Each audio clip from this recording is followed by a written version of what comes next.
All right, joining me today for our 2025 and 2026 Reflections and Predictions series is Shannon Hay, firm acquisition specialist for United Midwest Savings Bank. Shannon, thanks for joining me. Yeah, thanks for having me, Derek. I really appreciate it. Cool. Well, as we wrap up the end of the year here at the end of 2025, as you sort of look back, do you have a single biggest lesson that stands out for you that you think you learned most this year?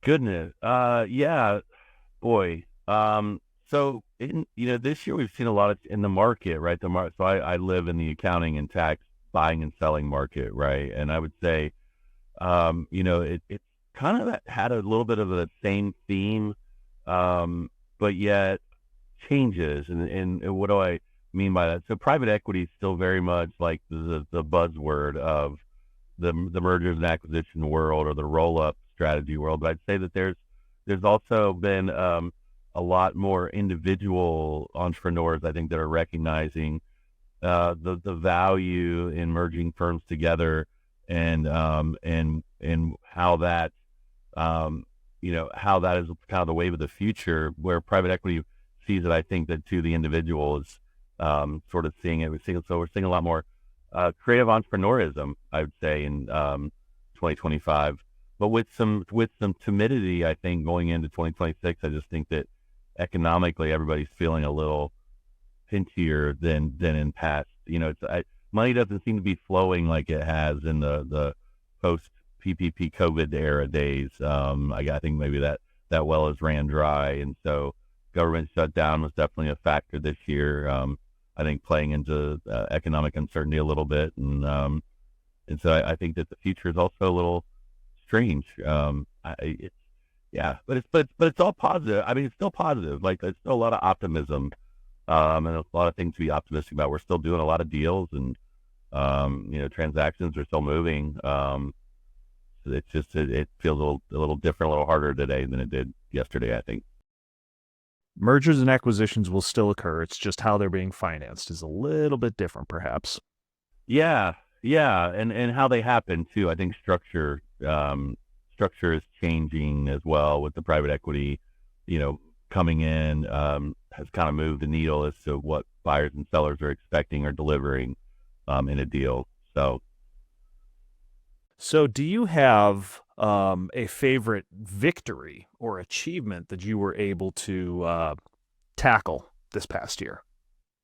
Yeah, my biggest challenge, I think, is in the banking capitalization world is too much too fast, right? Meaning that I have customers that want to do too many at once, and so there were a few challenges just this year where I think that we had some customers that we felt might have been biting off more than they could chew, and in some ways they proved us right, and in some ways we proved them right. And so I'd say that the victories came in that they were able to still accomplish multi-acquisitions, right? Buy more than one.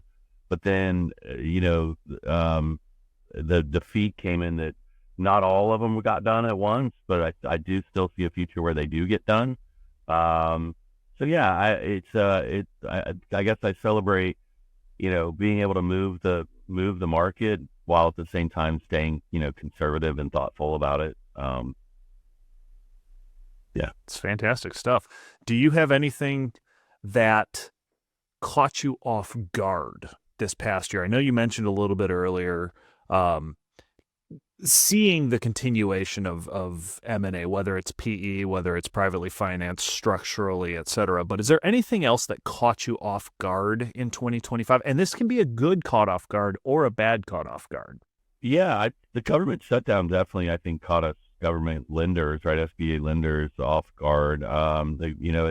It was a much longer and I think detrimental to the fourth quarter than we anticipated. It really, they sludge in the grind or whatever. It's like there's sludge in the pipe, but it like really clogged the pipe up badly. But we're recovering from it. It's just slower than anticipated, and again more I think impactful market wise to many markets, not just to many industries, but greater impact than I've anticipated. Or you move right through the government shutdown, like, oh, it's no big deal, they'll reopen. But I think the length and time of this one actually had a greater impact than past shutdowns.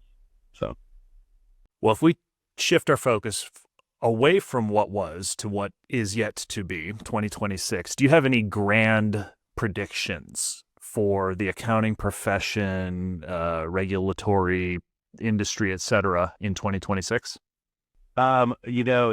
Technology continues to be the theme, right? Technology replacement of labor. I could think that I think technology will continue to be the story.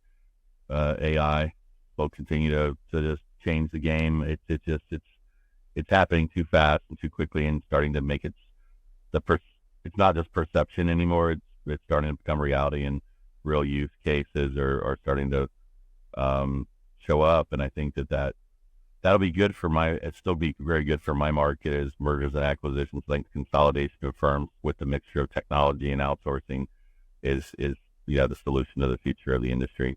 So it solves for a lot of different problems. So for you in your seat, in your position, how are you or your team currently using AI? Good. Yeah, not enough. Banking's a little bit more particular, right? We're a little more regulated and regulatory. I'd say that it still is probably in the beginning phase. I would call it the cheating on your homework phase, right? Where it's more just used as a tool to help simplify things, but I wouldn't say that it's lifting anything complex or complicated up yet. But I do. It's funny though, just personally, I don't know. I think everybody should be asking themselves that question: what in the last year have I, how have I used AI, or have I tried, or where, because we should also be dabbling in it in some regard, right? And so I've used it a lot more personally than I even have professionally, just it's thinking more for entertainment value, right? It's just learning it, watching it learn us. It's really cool. Really cool thing to be a part of and be a witness to. So from a personal perspective, do you see anything changing in AI that you would like to lean into more in this coming year? Well, yeah, really it's time management, right? I think it's a great time management tool when it comes to agendas and keeping a tight schedule. I think that I think it's an incredible tool from that regard. Last question for you, Shannon. Is there anything that you hope doesn't happen in 2026? The anti-crystal ball. Well, I'm a positive economy all ships rise with the tide. So I'm hoping for no negative economic impacts of any kind. And here's to no government shutdowns in 2026 as well, right? Cheers to that. Yes, sir. Yes, sir. Well, Shannon, I appreciate your time, and here's to a great 2026. Thank you, Jared. My pleasure. Appreciate you.